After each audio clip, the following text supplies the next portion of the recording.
दोस्तों, हम ये चिंतन क्यों कर रहे हैं? हमें सोचने की जरूरत क्यों है? हमें सोचना इसलिए पड़ रहा है कि भारत के अंदर आजादी के इतने दिनों बाद भी वो सवाल अनुत्तरित पड़े हैं जिसके जवाब के लिए हमारे पुरखों ने अपनी कुर्बानी दी। रोटी तो हम तब भी खा लेते थे जब हम गुलाम थे। नींद हमें तब भी आ जाती थी जब हम गुलाम थे।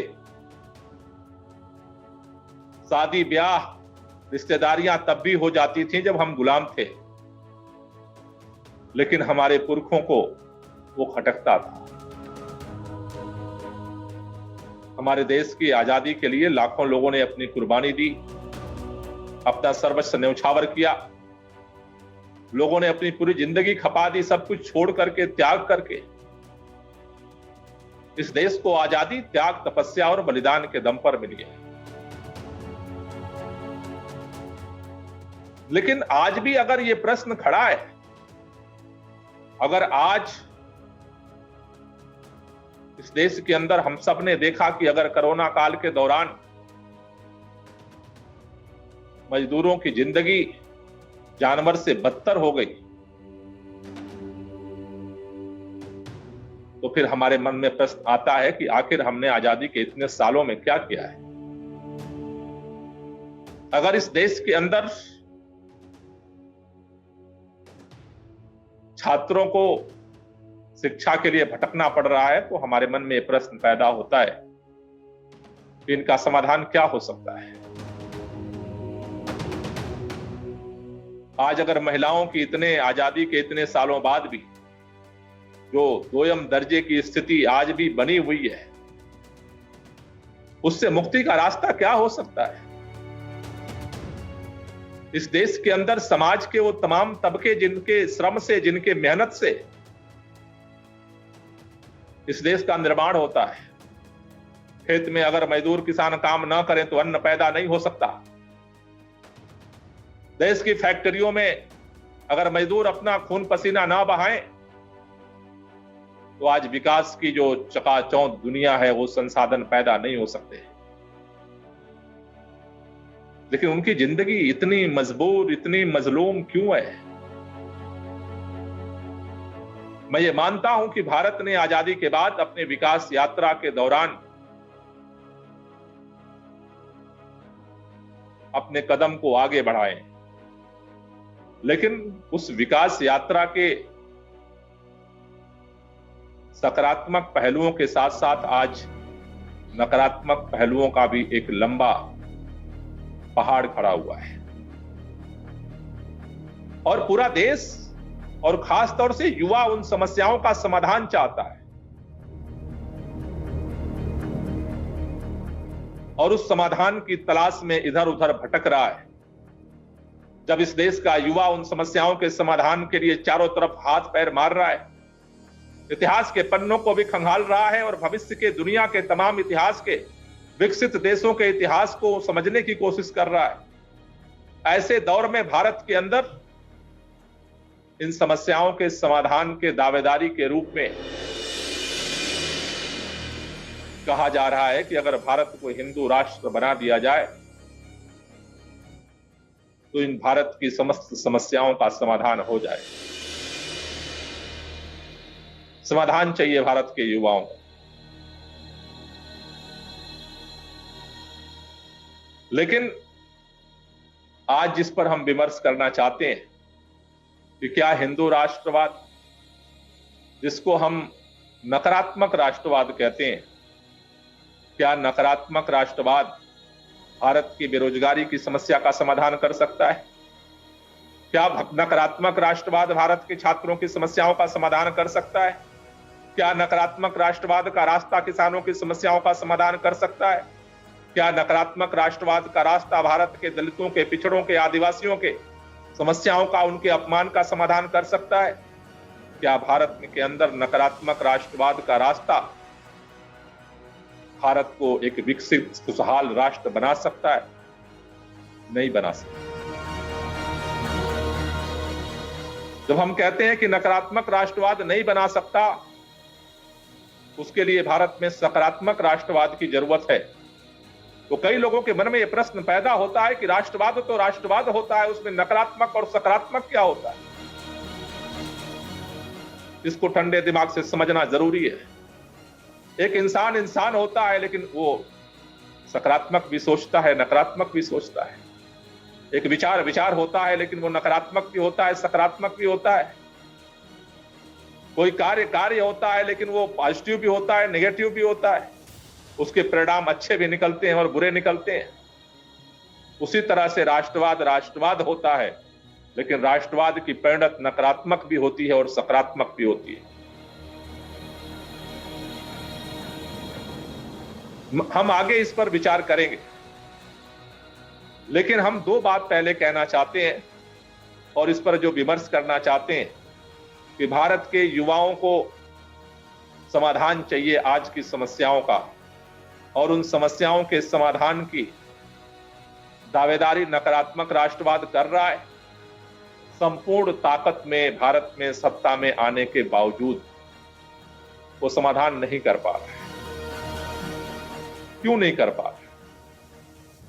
और फिर हम चर्चा करेंगे कि सकारात्मक राष्ट्रवाद इन समस्याओं का समाधान कैसे कर सकता है, क्योंकि भारत के बेटे बेटियों से और दुनिया के किसी के लोगों से न सकारात्मक राष्ट्रवाद से कुछ लेना है, न नकारात्मक राष्ट्रवाद से कुछ लेना है। जब हम बीमार पड़ते हैं तो हमें उस रोग का इलाज चाहिए। वो इलाज अगर आयुर्वेद से होता है तो आयुर्वेद भी अच्छा है, अगर एलोपैथ से होता है तो एलोपैथ भी अच्छा है, अगर यूनानी दवा से होता है तो यूनानी दवा भी अच्छा है, अगर होम्योपैथ से होता है तो होम्योपैथ दवा भी अच्छी है। हमें समाधान चाहिए। देश का युवा समाधान चाहता है। समाधान देने की जो दावेदारी है कि भारत को अगर हिंदू राष्ट्र बना दिया जाए, भारत को अगर हिंदू राष्ट्र बना दिया जाए तो भारत की समस्याओं का समाधान हो सकता है। हिंदू राष्ट्रवाद क्या है? नकारात्मक राष्ट्रवाद क्या है? दुनिया के अंदर दो तरह के राष्ट्रवाद दो ऐतिहासिक परिस्थितियों में पैदा हुए। यूरोप के अंदर, जिसको हम नकारात्मक राष्ट्रवाद कहते हैं, नकारात्मक राष्ट्रवाद वर्चस्व के लिए पैदा होता है। आप में के कई लोगों के मन में प्रश्न पैदा होगा कि नकारात्मक राष्ट्रवाद को हम कैसे पहचानें, सकारात्मक राष्ट्रवाद को कैसे पहचानें। नकारात्मक राष्ट्रवाद दूसरों पर वर्चस्व के लिए काम करता है, सकारात्मक राष्ट्रवाद न्याय और हक के लिए लड़ता है। नकारात्मक राष्ट्रवाद दूसरों को गुलाम बनाना चाहता है, सकारात्मक राष्ट्रवाद आजादी के लिए लड़ता है।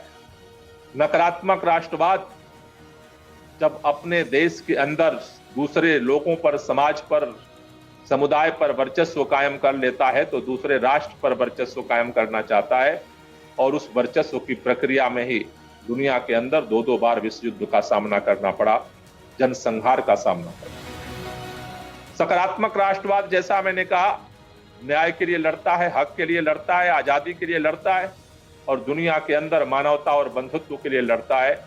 अगर आपको लगता है कि न्याय के लिए लोग संगठित हो रहे हैं तो समझना सकारात्मक राष्ट्रवाद है। लोग हिस्सेदारी के लिए संगठित हो रहे हैं तो समझना कि सकारात्मक राष्ट्रवाद है। लोग अगर आजादी के लिए लड़ रहे हैं तो समझना सकारात्मक राष्ट्रवाद है। लोग अगर मानवता और बंधुत्व और समानता के लिए लड़ रहे हैं तो समझना सकारात्मक राष्ट्रवाद है। लेकिन अगर लोग दूसरे के ऊपर वर्चस्व के लिए लड़ रहे हैं तो समझना नकारात्मक राष्ट्रवाद है। अगर दूसरे को गुलाम बनाने के लिए, नीचा दिखाने के लिए लड़ रहे हैं तो समझना नकारात्मक राष्ट्रवाद है। अगर दूसरे देश को गुलाम बनाने के लिए, उस पर वर्चस्व कायम करने के लिए, लूट के लिए अगर लड़ रहे हैं, इकट्ठा हो रहे हैं, तो समझना नकारात्मक राष्ट्रवाद। नकारात्मक राष्ट्रवाद भविष्य में समस्याओं का समाधान कर सकता है या नहीं कर सकता, इसको जानने के लिए इतिहास के पन्नों को खंगालना बहुत जरूरी है। मुख्य तौर पर जो हिंदू राष्ट्रवाद की परिकल्पना है, नकारात्मक राष्ट्रवाद की परिकल्पना है दुनिया के अंदर और भारत के अंदर, उसकी संकल्पना में जो हिंदुत्व की परिभाषा है, उसके अनुसार कोई भी राष्ट्र तभी मजबूत हो सकता है जब वो उसके अंदर एक धर्म हो, एक भाषा हो, एक नस्ल हो, तभी वह मजबूत बन सकता है और तभी वो आगे बढ़ सकता है और तभी वो संगठित होकर के अपनी समस्याओं का समाधान कर सकता है। मैं कहूं कि ये सच है या ये झूठ है, ये बात समझने की बात नहीं है। नकारात्मक राष्ट्रवाद कहता है दिमाग बंद कर लो, दिल से केवल काम लो, अंधविश्वास पर भरोसा करता है। सकारात्मक राष्ट्रवाद की तरफ से मैं आपसे कहना चाहता हूं, दिमाग को खोल लो, जितनी भी इंद्रियां हैं उनको खोल लो और सोचो, समझो, विचार करो, उसके बाद यकीन करो। दुनिया के अंदर जो नकारात्मक राष्ट्रवाद का प्रयोग हुआ, एक नस्ल, एक जाति, एक धर्म के आधार पर राष्ट्र बनाने का जो प्रयोग हुआ, मैं आपके सामने दो उदाहरण रखना चाहूंगा। पहला उदाहरण, जहां पर राष्ट्रवाद का उदय हुआ, जर्मनी। जर्मनी के अंदर जो राष्ट्रवाद का चिंतन विकसित हुआ, उसकी पराकाष्ठा हिटलर के नेतृत्व में हुई। जर्मनी के अंदर जो राष्ट्रवाद के एक नस्ल, एक जाति, एक धर्म, एक राष्ट्र की विचारधारा को जनता ने समर्थन किया। परिणाम क्या निकला? क्या दिया दुनिया को नकारात्मक राष्ट्रवाद ने? 3 परिणाम निकले। पहला, जर्मनी के अंदर लाखों लाख लोगों का कत्लेआम हुआ, उसी देश के बेटे बेटियों को लहू बहाए गए। दूसरा परिणाम निकला, जर्मनी 2 हिस्सों में विखंडित हो गया। और तीसरा परिणाम निकला, देश को शक्तिशाली बनाने की दावेदारी करने वाला नायक आत्महत्या करने के लिए मजबूर हो गया। जब आप नकारात्मकता को अपने चरम पर पहुंचाते हो तो समाज के अंदर भी नेगेटिविटी फैलती है और आपके अंदर भी नकारात्मकता फैलती है। नकारात्मकता कभी विकास नहीं कर सकती है। विनाश पहले भी किया है, आज भी कर रही है और कल भी वो विनाश ही करेगी। यही जर्मनी का इतिहास दिखाता है। दूसरा, भारत के अंदर आजादी की लड़ाई के बाद 1947 में भारत को 2 हिस्सों में बांटा गया। 1905 में बंगाल विभाजन के बाद इस देश के अंदर जो परिस्थितियां पैदा हुई उसमें मैं बाद में आऊंगा। भारत के अंदर यह सिद्धांत विकसित हुआ कि भारत के लोग द्विराष्ट्र का सिद्धांत, अलग अलग धर्मों के लोग मिलकर के एक राष्ट्र का निर्माण नहीं कर सकते, इसलिए अगर उनका भविष्य सुरक्षित है तो अलग अलग राष्ट्र बनने में लोगों ने समझाया। और उसके बाद इस देश के अंदर भारत का विभाजन हुआ 1947 में। अब हम सब जानते हैं 15 अगस्त इस देश की आजादी का दिन है, तो 15 अगस्त इस देश के विखंडन का भी दिन है। इस देश को विखंडित किया गया इसी दावेदारी के साथ कि अगर यह देश से पाकिस्तान अलग बन जाएगा तो पाकिस्तान के लोगों की तरक्की का रास्ता खुलेगा, उनके बेटे बेटियों की शिक्षा की गारंटी होगी, बेरोजगारों को रोजगार मिलेगा, भारत के अंदर रह करके विकास का रास्ता कुंठित हो जाएगा। लेकिन आप हम सब जानते हैं कि धर्म के आधार पर पाकिस्तान का निर्माण हुआ, लेकिन पाकिस्तान बहुत दिन तक एकत्रित नहीं रह पाया। बांग्लादेश अलग हो गया, पाकिस्तान का विखंडन हुआ। धर्म के आधार पर निर्मित राष्ट्र की परिणति के 3 परिणाम निकले। पाकिस्तान के अंदर भी बड़े पैमाने पर आतंकवाद के शिकार हजारों हजार लोग हुए, कत्लेआम के शिकार हजारों हजार लोग हुए। पाकिस्तान 2 हिस्सों में विखंडित हो गया। पाकिस्तान और बांग्लादेश के रूप में दोनों जगह एक ही धर्म के मानने वाले रहते थे और तमाम राष्ट्र के नायक पाकिस्तान के, उनको आत्महत्या करनी पड़ी, उनकी हत्याएं होंगी। पाकिस्तान के बेटे बेटियों को शिक्षा नहीं मिली, उनको गारंटी नहीं हुई, रोजगार की गारंटी नहीं हुई, महिलाओं की आजादी की गारंटी नहीं हुई।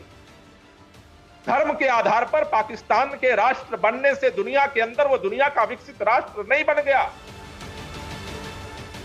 जर्मनी नहीं बन पाया, विखंडित हो गया, भारत कैसे बन जाएगा? पाकिस्तान अगर एकत्रित नहीं रह पाया, भारत एकत्रित कैसे रह जाएगा? नहीं रह सकता है। धर्म के आधार पर, नस्ल के आधार पर, भाषा के आधार पर राष्ट्र न कल एकत्रित रह पाए थे, न आज एकत्रित रह सकते। न कल वो संगठित और तरक्की विकास की ऊंचाइयों को पहुंच सके थे, न आज पहुंच सकते।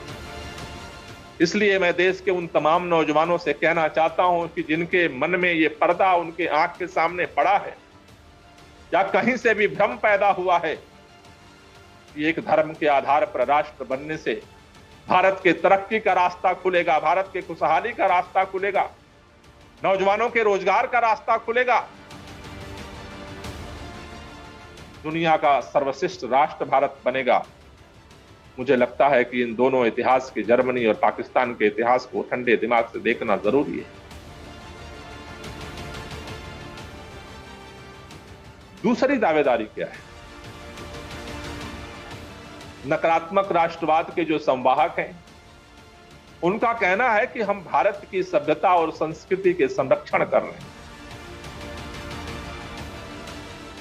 इसको भी गहराई से परखना बहुत जरूरी है, क्योंकि तमाम नौजवान इसी भ्रम में नकारात्मक राष्ट्रवाद के इस पूरे महाअभियान में शामिल हो रहे हैं कि चलो देश का विकास नहीं होगा तो कम से कम हमारे धर्म का, हमारे समाज का, हमारी सभ्यता का, हमारी संस्कृति का, भारतीय संस्कृति का तो संरक्षण कम से कम होगा। उनको इतिहास के पन्नों में झांकने की जरूरत है कि आखिर में भारतीय सभ्यता और संस्कृति क्या है। सिंधु घाटी के सभ्यता के अंदर जो संस्कृति हमारी थी, जो परंपरा थी, वो भारतीय संस्कृति का हिस्सा है या नहीं है? वैदिक काल के अंदर जो हमारी सभ्यता और संस्कृति और परंपरा विकसित हुई, वो भारतीय सभ्यता और संस्कृति का हिस्सा है या नहीं है? भारत के अंदर जैन काल में जो भारत के अंदर सभ्यता और संस्कृति विकसित हुई, वो भारत की सभ्यता और संस्कृति का हिस्सा है या नहीं है? बौद्ध काल में जो भारत के अंदर सभ्यता और संस्कृति का विकास हुआ, वो भारत की संस्कृति और सभ्यता का हिस्सा है या नहीं है? भारत के अंदर कबीर, तुलसी, नानक, दादू, मीरा के भक्ति आंदोलन का जो पूरा अभियान चला, वो भारत की सभ्यता और संस्कृति का हिस्सा है या नहीं है? भारत के अंदर 1757 से लेकर के 1947 तक दुनिया के सबसे लंबे स्वतंत्रता संग्राम के दौरान जो सभ्यता और संस्कृति और जो परंपरा विकसित हुई, भारत की सभ्यता और संस्कृति का हिस्सा है या नहीं है? क्योंकि अगर इन सारे इतिहास के पन्नों को अगर निकाल दोगे तो फिर भारत का हिस्सा सभ्यता और संस्कृति का जो बचेगा, उसके आधार पर भारतीय न तो इतिहास बन सकता है और न भारतीय भविष्य बन सकता है। भारत की परंपरा क्या कहती है? आज कहा जा रहा है कि अगर तुम राष्ट्रवादी हो तो तुम्हें एक भाषा बोलनी पड़ेगी, एक धर्म को मानना पड़ेगा, एक संस्कृति को मानना पड़ेगा, एक सरकार को मानना पड़ेगा। अगर अलग विचार हैं तो तुम राष्ट्रद्रोही हो जाओगे। हमारी परंपरा क्या रही है? भारत के अंदर सबसे प्राचीन ग्रंथ वेद है। भारत के अंदर एक वेद की रचना नहीं हुई। भारत के अंदर ऋग्वेद भी पैदा हुआ, भारत के अंदर सामवेद भी पैदा हुआ, अथर्ववेद भी पैदा हुआ, यजुर्वेद भी पैदा हुआ। अगर भारत के अंदर एक तरह के चिंतन प्रक्रिया की परंपरा होती तो 4 वेद नहीं पैदा होते। भारत के अंदर सबसे जो प्राचीन दर्शन है, 9 दर्शन है। भारत की संस्कृति और सभ्यता के प्राचीनतम दर्शन में 9 दर्शन है, अलग अलग ऋषियों के द्वारा, अलग अलग महर्षियों के द्वारा प्रतिपादित हुए। भारत के अंदर अगर नास्तिक दर्शन चार्वाक दर्शन है तो भारत के अंदर आस्तिक दर्शन वेदांत दर्शन भी है। भारत के अंदर चार्वाक दर्शन भी पैदा होता है, भारत के अंदर जैन दर्शन पैदा होता है, भारत के अंदर बौद्ध दर्शन पैदा होता है, भारत के अंदर सांख्य पैदा होता है, न्याय पैदा होता है, योग पैदा होता है, वैशेषिक दर्शन पैदा होता है, मीमांसा दर्शन पैदा होता है। जो प्रचलित दर्शन है उनकी संख्या 9 है। 4 वेद हैं, 9 दर्शन है, 18 पुराण है। एक ने नहीं लिखा। 4 वेद, 9 दर्शन और 18 पुराण क्या कहते हैं? वो ये कहते हैं कि हमारे भारतीय सभ्यता और संस्कृति के अंदर अपने अपने ज्ञान, विवेक और व्यवहार के अनुसार अलग अलग चिंतन करने की, सोचने की, समझने की और उसके अनुसार लोगों से बात करने की, संवाद करने की आजादी थी। 4 वेदों का परंपरा है भारतीय संस्कृति का, 18 पुराणों की परंपरा है भारतीय संस्कृति का, 9 दर्शन की परंपरा है भारतीय संस्कृति का। चिंतन अलग अलग है। भारत के अंदर, जैसा मैंने पहले कहा कि वेदांत के लिए जगह है, तो चार्वाक के लिए भी जगह है। भारतीय सभ्यता और संस्कृति में केवल मनुस्मृति नहीं है। और अगर हम इतिहास के पन्नों को देखने की कोशिश करें तो कई लोग कहते हैं भारत कभी सोने की चिड़िया था, जीरो दिया मेरे भारत ने। कब दिया जीरो? जब हमारे विचार को अलग अलग तरह से सोचने समझने की आजादी थी। विज्ञान ज्ञान के बगैर पैदा नहीं हो सकता और ज्ञान अवसर के बगैर पैदा नहीं हो सकता। स्वतंत्र चिंतन के बगैर नया ज्ञान विज्ञान का विकास नहीं हो सकता। मनुस्मृति आने से पहले भारत का मंजर अलग था और मनुस्मृति के आधार पर ज्यों-ज्यों हम संकुचित होते गए, हमारी प्रतिभाएं कुंठित होती गईं और प्रतिभाएं जब कुंठित होती गईं तो हमारे गुलामी का भी रास्ता खुलता गया और हमारे विकास का रास्ता बंद होता गया। इसलिए जब भारतीय सभ्यता और संस्कृति की जब हम चिंतन की बात करते हैं तो सभी युवाओं से मैं कहना चाहता हूं कि भारत की समग्र सभ्यता और संस्कृति के जो सकारात्मक पहलू हैं उसे संग्रहित करके नए भारत का रास्ता बनेगा। भारत के अंदर जो नकारात्मक चिंतन है, जो अंधविश्वास की परंपरा है, उस अंधविश्वास की परंपरा से आगे नहीं बढ़ेगा। हमें आध्यात्म भी चाहिए और हमें विज्ञान भी चाहिए। एक व्यक्तित्व के विकास के जो सकारात्मक चिंतन है, पहलू है, उसके विकास के लिए आध्यात्म चाहिए। लेकिन इस देश के विकास के लिए हमें विज्ञान चाहिए, हमें टेक्नोलॉजी चाहिए। अंधविश्वास और आडंबरों के रास्ते पर चल करके न व्यक्ति का विकास हो सकता है, न राष्ट्र का विकास हो सकता है, न भारतीय सशक्त हो सकता है, न भारत राष्ट्र सशक्त हो सकता है। इसलिए भारतीय सभ्यता और संस्कृति को अगर आगे बढ़ाना है तो हमें बुद्ध से विवेकानंद की परंपरा को और कबीर से भगत सिंह की परंपरा को पुनर्जीवित करने के लिए आगे बढ़ना पड़ेगा। और मैं जिम्मेदारी से कहना चाहता हूं कि बुद्ध से विवेकानंद तक और कबीर से लेकर के भगत सिंह तक भारत की एक गौरवशाली परंपरा है। भारतीय सभ्यता और संस्कृति के सर्वोच्च गुणों पर, बलिदान पर, त्याग पर, तपस्या पर आधारित परंपरा है। कोई भी व्यक्ति, कोई भी समाज और कोई भी राष्ट्र अपने इतिहास के सकारात्मक पहलुओं को संयोजित करके ही आगे बढ़ सकता है। इतिहास ने यही दिखाया है और भविष्य भी उसी पर टिका हुआ है। इसलिए नौजवानों, आपसे कहना चाहता हूं कि देश को अगर आगे बढ़ाना है तो हमें भारतीय सभ्यता और संस्कृति को विकसित करना है, लेकिन उसके सफेद, उसके अच्छे पहलुओं को विकसित करना है और उसके जो गलत पहलू हैं उससे बच करके हमें आगे बढ़ना है। जैसे अगर आपको आगे बढ़ना है, आपके अंदर जो नकारात्मक सोच है, आपके अंदर जो दुर्गुण है, उससे आपको मुक्त होना पड़ेगा, तभी आगे बढ़ पाओगे। और अपने अंदर की जो सकारात्मक ऊर्जा है उसे जब विकसित करोगे तभी आगे बढ़ पाओगे। अगर नकारात्मक ऊर्जा, क्योंकि वो मेरी है इसलिए हम उसे आगे बढ़ाएंगे, तो हमारा विनाश होगा। लेकिन अगर हमारी सकारात्मक ऊर्जा वो भी मेरी है, अगर उसे हम आगे बढ़ाएंगे तो विकास का रास्ता खुलेगा, समृद्धि का रास्ता खुलेगा, खुशहाली का रास्ता खुलेगा। इतिहास के पन्नों के नकारात्मक बिंदुओं को संयोजित करने का नाम है नकारात्मक राष्ट्रवाद। इतिहास के उन तमाम परंपराओं, विश्वासों को, उन तमाम संस्कृति के पहलुओं के सकारात्मक पहलुओं को संयोजित करके और अपनी सकारात्मक ऊर्जा को संयोजित करके आगे बढ़ने का नाम है सकारात्मक राष्ट्रवाद।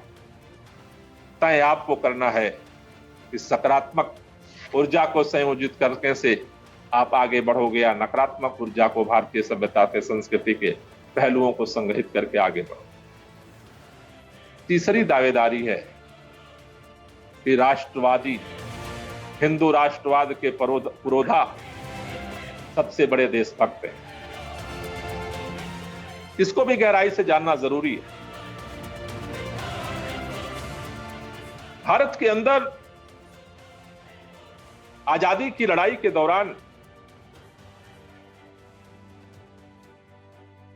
हिंदू राष्ट्रवाद के चिंतक पैदा हो चुके थे, संगठन पैदा हो चुके थे, लेकिन आज की भी तारीख में इस देश की आजादी के लिए हजारों हजार लोगों ने फांसी के फंदे को चूमा। लेकिन मैं आपको बताना चाहता हूं, इस देश की आजादी के लिए 1857 में लाखों लोगों ने अपनी कुर्बानी दी। तो हिंदू राष्ट्रवाद के चिंतन के प्रभावित लोग नहीं थे। इस देश के अंदर करतार सिंह सराबा हंसते हंसते फांसी के फंदे अपनी जान ने उछावर कर दिया। हिंदू राष्ट्रवाद के चिंतन से प्रभावित नहीं थे। भारत के अंदर मदन लाल ढींगरा, भगत सिंह, राजगुरु, सुखदेव, पंडित राम प्रसाद बिस्मिल, अशफाकुल्ला खां जैसे हजारों हजार नौजवान हंसते हंसते फांसी के फंदे को चूम लिए। हिंदू राष्ट्रवाद के चिंतन से नहीं प्रभावित होकर भारतीय राष्ट्रवाद के चिंतन से, सकारात्मक राष्ट्रवाद के चिंतन से प्रभावित होकर के उन्होंने फांसी के फंदे को चूम लिया। आज भी हिंदू राष्ट्रवाद के, नकारात्मक राष्ट्रवाद के पुरोधाओं को स्वतंत्रता संग्राम से एक नाम बताना मुश्किल पड़ जाता है कि आखिर जब देश के लिए लोग आजादी के लिए लड़ रहे थे, आपकी विचारधारा से एक भी नौजवान ऐसा क्यों नहीं पैदा हुआ जो देश के लिए अपनी कुर्बानी दे दे। एक नाम कुल मिलाकर के जोड़ करके आता है और वो नाम आता है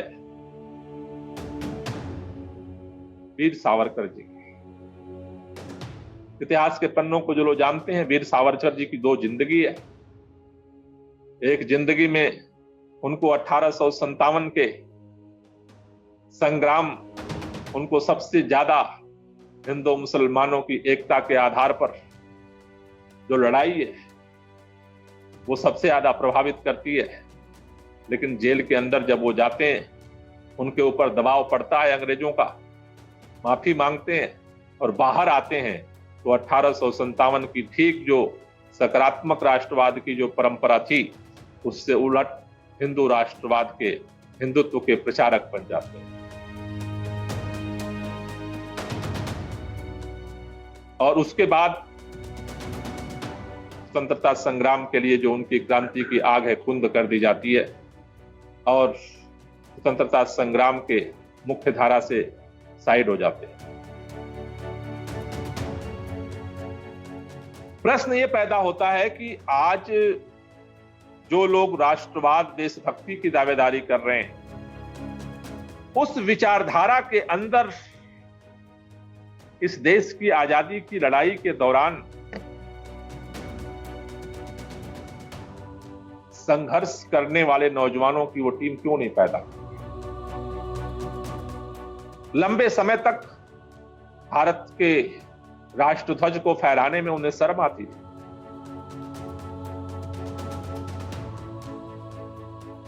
इसलिए मैं आपसे कहना चाहता हूं, उन नौजवानों से, और आपसे भी बात करना चाहता हूं कि आप भी बात करें कि इस देश के अंदर नकारात्मक राष्ट्रवाद वर्चस्व पैदा कर सकता है, कुछ लोगों को सत्ता के सिंहासन पर बिठा सकता है, लेकिन इस देश की सभ्यता और संस्कृति को नहीं बचा सकता है। इस देश के अंदर जो मां भारती के लिए मर मिटने की परंपरा है, त्याग, तपस्या और बलिदान की भावना पैदा नहीं कर सकता है। इस देश के अंदर देश को एकत्रित करके शक्तिशाली नहीं बना सकता है।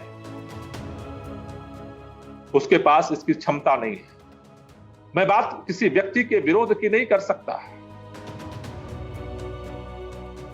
मैं उस विचारधारा की बात कर रहा हूं कि जिसको अंततो गत्वा जिसके पास समाधान है ही नहीं। और जब समाधान है नहीं, इतिहास के पन्नों में भी समाधान जो विचारधारा नहीं निकाल पाई, आज भी सत्ता के सर्वोच्च शिखर पर पहुंचने के बाद भी जो विचारधारा समाधान नहीं निकाल पा रही है, वो कल समाधान निकाल करके आपको दे देगी। अगर ऐसा आप मुगालता पालते हैं तो मुझे लगता है कि ऐसे लोगों से संवाद करने की जरूरत है और उनके भ्रम को दूर करने की जरूरत है। ये जो पूरा चक्रव्यूह है वो केवल एक काम कर सकता है, समस्याओं का समाधान नहीं कर सकता, लेकिन जब समस्याओं का समाधान नहीं कर सकता है तो सत्ता में आने के लिए वो उसको नफरत फैलानी पड़े, उसको दंगे करवाने पड़े, उसको एक दूसरे से लड़वाना पड़ेगा। और जब लड़ाई होती है, संघर्ष होता है, दंगे होते हैं, नफरत फैलती है, तो वो समस्या और बढ़ती है। समस्या जब और बढ़ेगी तो और दंगे होंगे और नफरत फैलाए जाएंगे, और जब और दंगे और नफरत फैलाई जाएगी तो समस्या और बढ़ेगी। ये एक ऐसा चक्रव्यूह है जिससे बाहर निकलने का रास्ता अगर आज के भारत के युवा के, भारत के बेटे बेटियां अगर सोचने समझने के लिए और बाहर निकलने के लिए तैयार नहीं होते हैं, तो ये चक्रव्यूह समस्या और समस्या के समाधान के नाम पर दंगा, नफरत और दंगा से फिर समस्या और समस्या के समाधान और उसके रास्ते के रूप में फिर दंगे, फिर नफरत, ये चक्रव्यूह एक दिन यहां पहुंचेगा कि शायद हमारे आप में से किसी के बस नहीं होगा इससे बाहर निकल। इसलिए वक्त के आज की हकीकत को पहचानना और उसके अनुरूप अपने आप को खड़ा करना जरूरी है। अगर नकारात्मक राष्ट्रवाद के पास इसका समाधान नहीं है तो सकारात्मक राष्ट्रवाद इसका समाधान कैसे कर सकता है, यह भी जानना जरूरी है। क्योंकि विरोध के लिए विरोध करने से समाधान नहीं पैदा हो। समाधान के लिए नए चिंतन की जरूरत है, नए आधार की जरूरत है, नए पहल की जरूरत है। जैसा मैंने कहा कि नकारात्मक राष्ट्रवाद नफरत की बुनियाद पर खड़ा होता है, तो सकारात्मक राष्ट्रवाद मोहब्बत की बुनियाद पर खड़ा होता है। नकारात्मक राष्ट्रवाद का जो पहला पहलू तोड़ना होता है, दिलों को तोड़ करके देश पर राज करने का फार्मूला है नकारात्मक राष्ट्रवाद, और दिलों को जोड़ करके देश में एक ऐसी सत्ता का निर्माण करना जिससे कि समाधान पैदा हो, उसका नाम है सकारात्मक राष्ट्रवाद। सकारात्मक राष्ट्रवाद क्या कहता है? सकारात्मक राष्ट्रवाद कहता है कि अगर देश को मजबूत करना है तो देश के अंदर रहने वाले सभी धर्म के लोगों को, सभी जाति के लोगों को, सभी भाषा के लोगों को, सभी क्षेत्र के लोगों को, चाहे वो स्त्री हो पुरुष हो, सभी लोगों को एक सूत्र में उनकी ऊर्जा को जोड़ना पड़ेगा। जब इस देश के समग्र मानवीय ऊर्जा को, प्राकृतिक ऊर्जा को, सांस्कृतिक ऊर्जा को जब जोड़ा जाएगा, उससे जो ऊर्जा पैदा होगी वह ऊर्जा हमारी शरीर यही रहेगी, हमारा देश यही होगा, लेकिन हमारी ताकत जो उस ऊर्जा से पैदा होगी उसका अंदाजा लगाना अगर है तो आजादी की लड़ाई के पन्नों को जरूर देखना हो। ये देश अलग अलग नवाबों के, अलग अलग राजाओं में बटा हुआ था। ईस्ट इंडिया कंपनी के राज के 100 साल पूरे होने पर 1857 की जंगे आजादी में लोगों ने इस देश के अंदर एकता शुरू की। हमारे पुरखों ने इस देश में अंग्रेजों के खिलाफ लड़ाई जो लड़ी, उसका महामंत्र था सकारात्मक राष्ट्र। और उसको अगर आप देखने की कोशिश करिएगा, कई लोग कहते हैं आज जो नफरत के बीज फैलाते हैं, तमाम उस तरह की कहानियां जो इतिहास के पन्नों से छुपा करके, तोड़ मरोड़ करके आपके सामने रखते हैं, जरा एक बार आप नजर डालने की कोशिश करिए। 1857 की पहले जंगे आजादी में अंग्रेजों से लड़ने के लिए देश इकट्ठा होना शुरू होता है। नवाब भी इकट्ठा होता है, राजा भी इकट्ठा होता है, सैनिक भी इकट्ठा होता है, किसान भी इकट्ठा होता है, नौजवान भी इकट्ठा होता है। सकारात्मक राष्ट्रवाद की जो ऊर्जा है, जो चिंतन है, उसकी यह ताकत है कि उस ऊर्जा जब आपके दिलों में पैदा होती है, भारत के बेटे बेटियों में जब पैदा होती है वो ऊर्जा, तो सकारात्मक राष्ट्रवाद की ऊर्जा ऐसी ऊर्जा है, वो बहादुर शाह जफर के दिलों में भी पैदा होती है तो देश के लिए मर मिटने के लिए अपने बुढ़ापे में भी तमन्ना पैदा कर देती है, उत्साह पैदा कर देती है, हिम्मत पैदा कर देती है। सकारात्मक राष्ट्रवाद की ऊर्जा अगर एक तरफ बहादुर शाह जफर को लड़ने के लिए प्रेरित करती है, तो दूसरी तरफ नाना साहब के दिलों में भी वही तरंग पैदा कर देती है।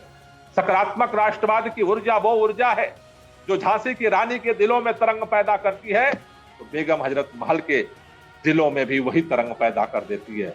सकारात्मक राष्ट्रवाद की ऊर्जा वो ऊर्जा है जो इस देश के अंदर अजीमुल्लाह खां के दिलों में पैदा होती है, वही ऊर्जा नाना साहब के दिलों में पैदा हो जाती है।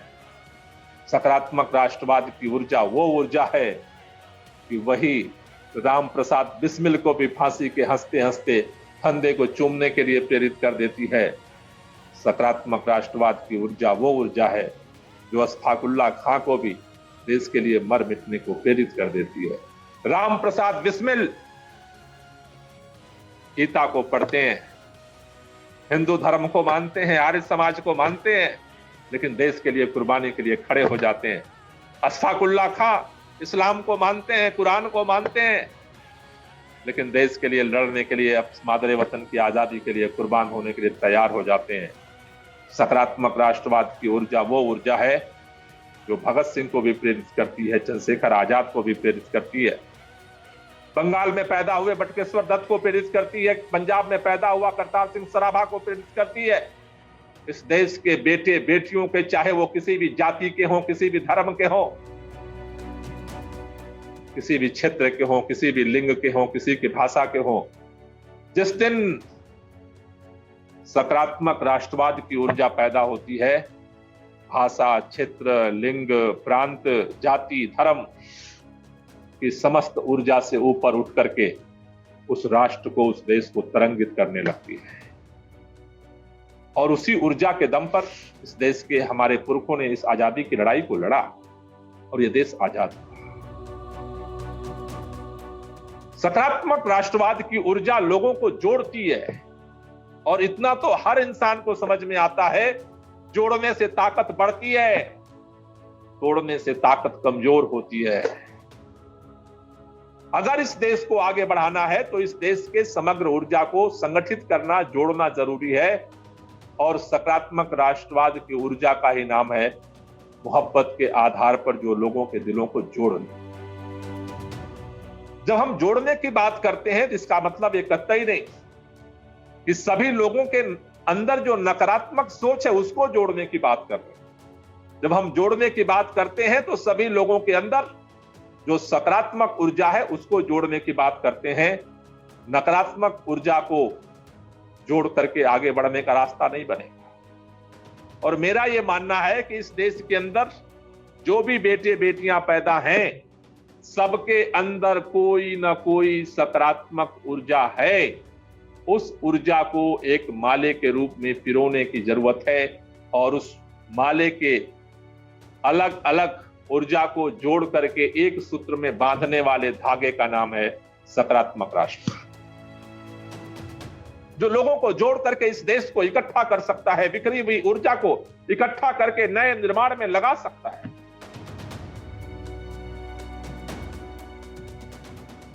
और वो सकारात्मक राष्ट्रवाद की जो ऊर्जा है उसमें सबकी सहभागिता सुनिश्चित है, क्योंकि हमारे समाज के अंदर समानता का मतलब एक रूपता की बात मैं नहीं कर रहा, क्योंकि सकारात्मक राष्ट्रवाद के चिंतन के अंदर मैं इस बात को मानता हूं कि अगर जोड़ना है लोगों को तो लोगों की हिस्सेदारी, लोगों को न्याय आपको सुनिश्चित करना पड़ेगा।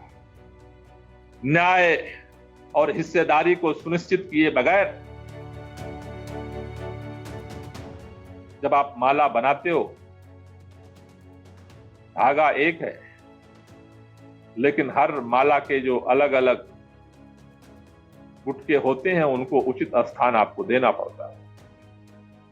एक दूसरे के ऊपर अगर चढ़ाओगे तो माला नहीं बनेगा, उसके बीच में स्पेस भी चाहिए और उनका भी स्पेस चाहिए। इसलिए सकारात्मक राष्ट्रवाद का चिंतन इस बात को मानता है कि इस देश की जो वर्तमान समस्याएं हैं, अगर इस देश की समस्त ऊर्जा को इकट्ठा किया जाए तो नया चिंतन पैदा होगा, नए चिंतन से नया विज्ञान, नया ज्ञान विज्ञान पैदा होगा, नई टेक्नोलॉजी पैदा होगी और हम दुनिया के अंदर जो टेक्नोलॉजी के स्तर पर, प्रौद्योगिकी के स्तर पर, ज्ञान विज्ञान के स्तर पर हम दुनिया का मुकाबला कर पाएंगे, दुनिया से आगे बढ़ पाएंगे। भारत के अंदर, मैं बार बार कहता हूं, भारत के अंदर किसी चीज की कमी नहीं है। भारत के पास जितनी उपजाऊ है दुनिया के कम देशों के पास है। भारत के पास जितनी प्राकृतिक संपदा है, खनिज पदार्थ है, दुनिया के कम देशों के पास है। भारत के अंदर जितनी नदियां बहती हैं, जितने पानी के स्रोत हैं, दुनिया के कम देशों के पास है। भारत के पास श्रम शक्ति जितना है, दुनिया के बहुत कम देशों के पास है। भारत के पास जितनी बौद्धिक क्षमता है, मानसिक क्षमता है, दुनिया के कम देशों के पास है। क्या नहीं दिया कुदरत ने? भारत के लोगों को कुदरत ने तो सब कुछ दिया है, लेकिन उन सारी चीजों को एक सूत्र में अगर बांध करके खड़ा किया जाए, यहां के मानवीय संसाधन, अगर यहां की सोच को एक सूत्र में, एक दिशा में पिरो दिया जाए, उस ऊर्जा से हम नए कारोबार का, नए उद्योग का, नए विकास के तंत्र का निर्माण कर सकते हैं। क्योंकि हमारा मानना है सकारात्मक राष्ट्रवाद के चिंतन की जो बुनियाद है कि पहली लोगों की एकता, लोगों से मोहब्बत, और दूसरा देश के निर्माण में लोगों की हिस्सेदारी। जब मैं देश के निर्माण में लोगों की हिस्सेदारी की बात करता हूं तो हम इस बात की चर्चा कर रहे हैं कि इस देश के अंदर सकारात्मक राष्ट्रवाद के चिंतन के आधार पर एक ऐसे विकास के ताने बाने का निर्माण किया जा सकता है। क्योंकि देश को अगर आगे बढ़ाना है तो देश के निर्माण में देश के लोगों की हिस्सेदारी सुनिश्चित करनी पड़ेगी, और उसी हिस्सेदारी को हम कहते हैं रोजगार।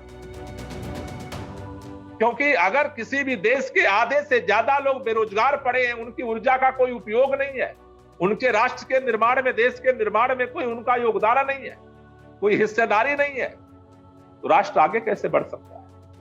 वो देश आगे कैसे बढ़ सकता है? अगर इस देश के अंदर आज भी, अगर गांव के अंदर मनरेगा के अंदर अगर 3 महीने हम केवल काम देते हैं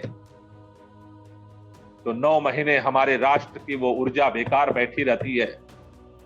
इस देश के अंदर अगर आधी आबादी महिलाओं की है, अगर उनका देश के निर्माण में कोई हिस्सेदारी नहीं है, उनके लिए अगर कोई काम हम नहीं दे पा रहे हैं, उनके लिए कोई रोजगार नहीं अवसर तलाश पा रहे हैं, हमारे विकास के तंत्र में अगर उनकी ऊर्जा का कोई हिस्सेदारी नहीं है, वो केवल बेरोजगार है, बात इतनी नहीं है।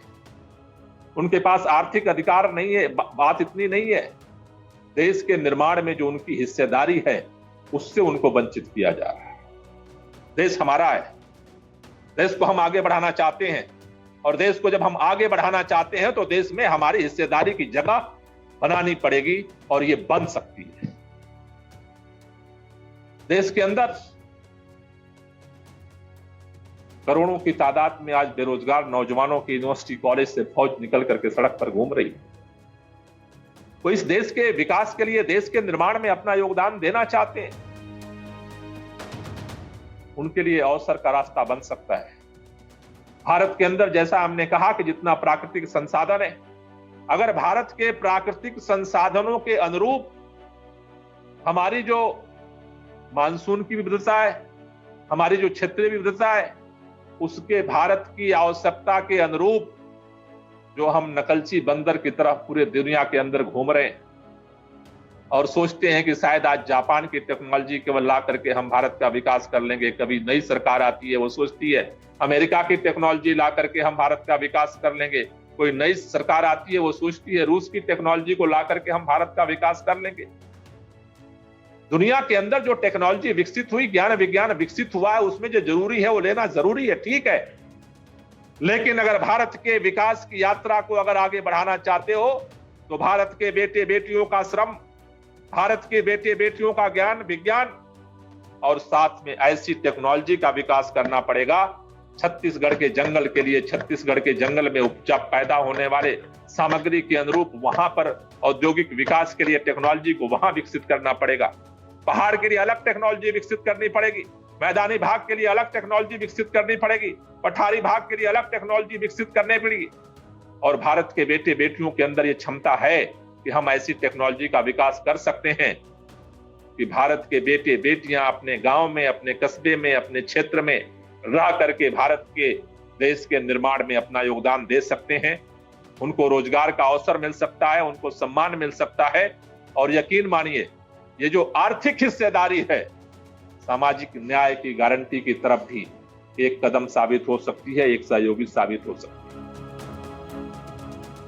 इसलिए सकारात्मक राष्ट्रवाद के जो दो प्रमुख पहलू है, एक इस देश के अंदर लोगों को सबको सम्मान मिले और दूसरा इस देश के सभी लोगों को काम मिले, जिससे जो कुदरत के द्वारा दिया गया उनके पास जो क्षमता है, जो उनका ज्ञान है विज्ञान है, उससे वो इस देश के निर्माण में योगदान कर सकते। देश के योगदान में जिसने नहीं पढ़ाई की वो भी योगदान कर सकता है, जो 8वीं फेल हो गया वो भी योगदान कर सकता है, जो 10वीं पास हो गया वो भी योगदान कर सकता है, जो ग्रेजुएट हो गया वो भी योगदान कर सकता है, जो डॉक्टर इंजीनियर टीचर बन गया वो भी योगदान कर सकता है, जो IAS PCS बन गया वो भी योगदान कर सकता है, जो नेता बन गया, मंत्री बन गया, प्रधानमंत्री बन गया, मुख्यमंत्री बन गया वो भी योगदान कर सकता है। तंत्र ऐसा विकसित करना पड़ेगा इस देश के अंदर, भारत का कोई भी बेटा बेटी चाहे वो पढ़ गया हो या अनपढ़ हो, हम उसके पढ़ने की भी गारंटी करेंगे, लेकिन समग्र मानवीय संसाधन की देश के निर्माण में हिस्सेदारी हो, इसके तंत्र को विकसित करने का नाम है सकारात्मक राष्ट्र। आप में से कई लोगों के मन में प्रश्न पैदा हो रहा होगा कि इतने लोगों को रोजगार देने के लिए, काम देने के लिए पैसा कहां से आएगा? इस देश में पैसे की कमी नहीं है। आंकड़े अखबारों में आते रहते हैं, आप पढ़ते रहते होंगे। 100 लोगों के पास इतना पैसा है जितना संसाधन और पैसा 100 करोड़ लोगों के पास नहीं। जरूरत केवल न्यायपूर्ण व्यवस्था को निर्मित करने की है और वो व्यवस्था निर्मित हो सकती है। सकारात्मक राष्ट्रवाद का चिंतन, जब आप सकारात्मक व्यक्ति पैदा होगा तो सकारात्मक समाज पैदा होगा, सकारात्मक समाज से ही सकारात्मक राष्ट्र पैदा होगा। और यकीन मानिए, जो मैं आपकी जिम्मेदारी से कहना चाहता हूं, सकारात्मक राष्ट्रवाद का चिंतन इस देश के लोगों को मोहब्बत के आधार पर जोड़ भी सकता है। इस देश के लोगों को सकारात्मक राष्ट्रवाद का चिंतन अपने श्रम, अपना विवेक, अपनी प्रतिभा, मान सम्मान के साथ इस देश के निर्माण में योगदान करने का अवसर भी दे सकता है। भारत को भी खुशहाल देश बना सकता है, भारतीयों को भी खुशहाल नागरिक बना सकता है। और यकीन मानिए, खुशहाल व्यक्ति और खुशहाल राष्ट्र दुनिया की भी खुशहाली की कामना कर सकता है। और भारतीय सभ्यता और संस्कृति का जो सपना है, सर्वे भवन्तु सुखिनः, सर्वे सन्तु निरामया, सर्वे भद्राणि पश्यन्तु, मां कश्चित् दुःखभाग् भवेत्, वसुधैव कुटुम्बकम का जो सपना किसी सकारात्मक पलों में भारत के महर्षियों ने जो देखा था, उसका रास्ता खुल सकता है सकारात्मक राष्ट्रवाद से। सकारात्मक राष्ट्रवाद व्यक्ति को भी जोड़ने का काम करता है, समाज को भी जोड़ने का काम करता है। और दुनिया के अंदर जो एक दूसरे को खत्म करने की फिराक में बैठे हुए राष्ट्र हैं, उनको भी जोड़ने का काम करता है। इस सकारात्मक चिंतन से भी व्यक्ति से लेकर के व्यवस्था तक, राष्ट्र से लेकर के मानवता तक एक सूत्र में बंध करके विश्व के अंदर एक नए चिंतन और नए इंसानी व्यवस्था के निर्माण के लिए आगे बढ़ सकती है। सकारात्मक राष्ट्रवाद कहता है कि हम भी हैं, लेकिन तुम भी हो, तुम्हारी भी जगह है हमारे अंदर और हमारी भी जगह है तुम्हारे अंदर। हमारा भारत राष्ट्र है, लेकिन तुम्हारा भी अगर कोई देश है तो वो भी है। मोहब्बत के आधार पर दोनों जुड़ सकते हैं अपने राष्ट्र के साथ। इस दृष्टिकोण का नाम है सकारात्मक राष्ट्रवाद। सभी लोग अपने अस्तित्व के साथ सह अस्तित्व में जी सकते हैं।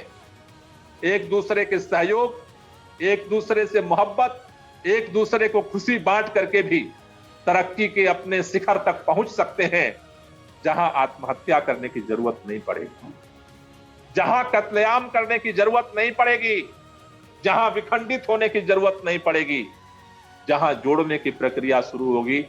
और मेरा मानना है कि सकारात्मक राष्ट्रवाद व्यक्ति के अंदर के बिखराव को भी खत्म करके जोड़ सकता है, समाज के अंदर के बिखराव को भी खत्म करके जोड़ सकता है, दुनिया के अंदर का जो बिखराव है उसे भी खत्म करके एक सूत्र में जोड़ सकता है। सबकी खुशहाली के रास्ता और तमन्ना का नाम है सकारात्मक राष्ट्रवाद, लेकिन आसान नहीं।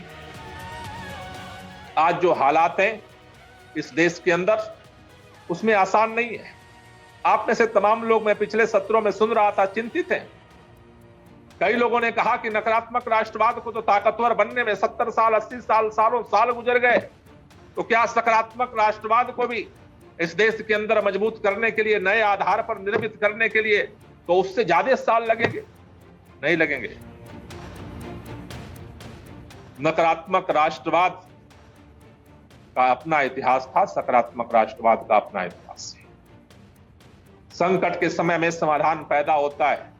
संकट जितना ही तीव्र होता है, समाधान भी उतना ही तात्कालिक, उतना ही तीव्र होता है।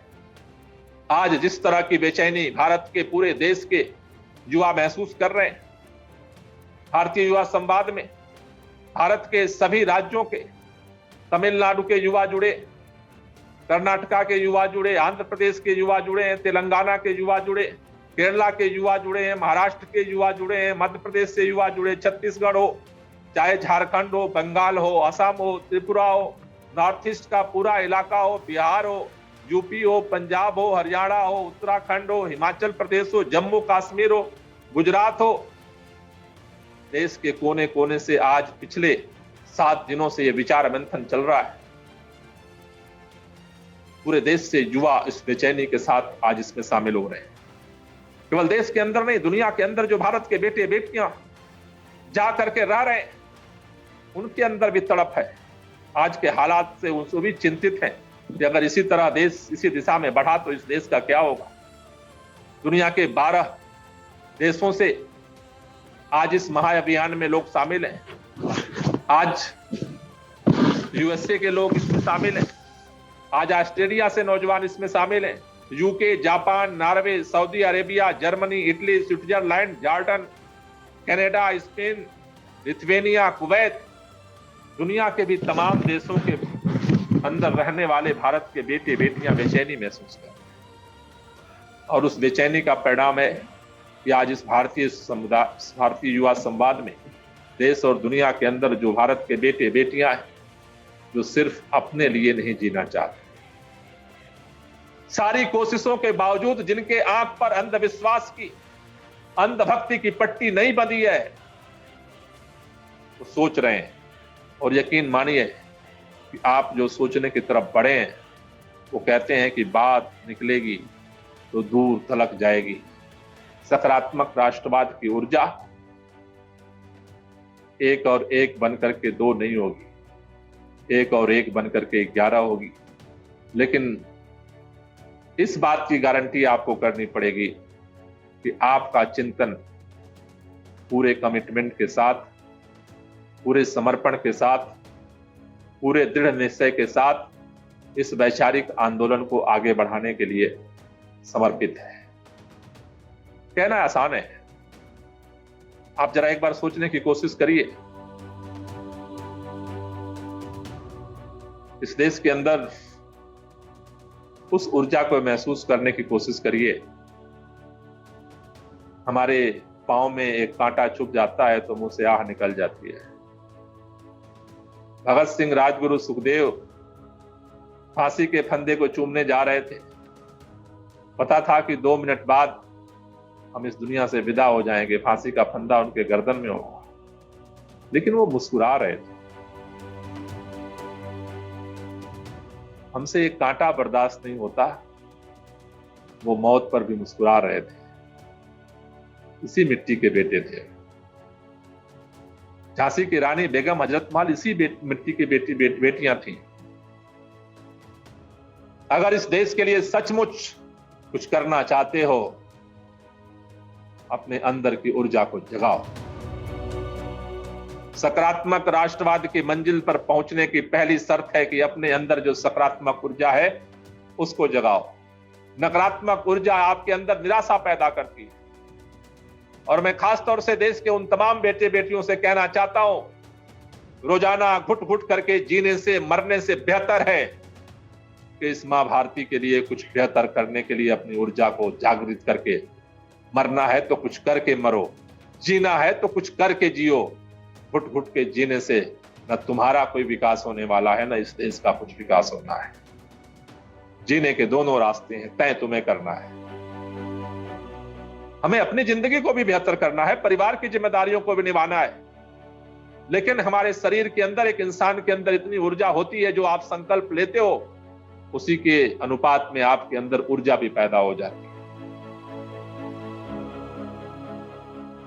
इस देश के अंदर सकारात्मक राष्ट्रवाद के चिंतन को, इस वैचारिक आंदोलन को अगर हम भारत के बेटे बेटियों के अंदर अगर प्रवाहित करने में सफल होते हैं, तो यकीन मानियो कि इससे वो ऊर्जा पैदा होगी।